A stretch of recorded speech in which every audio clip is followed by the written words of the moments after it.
Nós temos outra escola básica, e viaja aqui na escola primária Kudawecha, caminho que nós estamos basic com o projeto para o que trata de agroforestry, jardim de alimentação. E agora que nós começar o processo, para assim que nós começar a manter, e também requerir de voluntário de maior, mas também contribuição de maestro e próprio aluno de escola primária Kudawecha, para assim que nós por manter.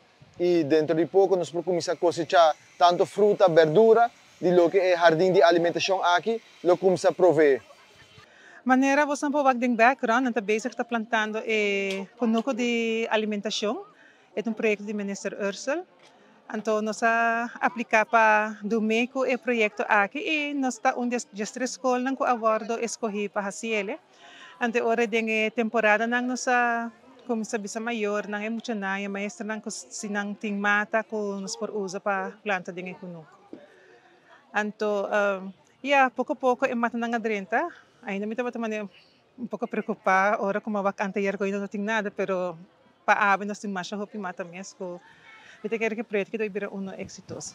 Nós temos vários muito nang kuta maestro nang kuta gosta plantamento de passado cabo na escola do meio projeto assim aqui assim é muito nang importância de planta para mesmo produto que depois por comer.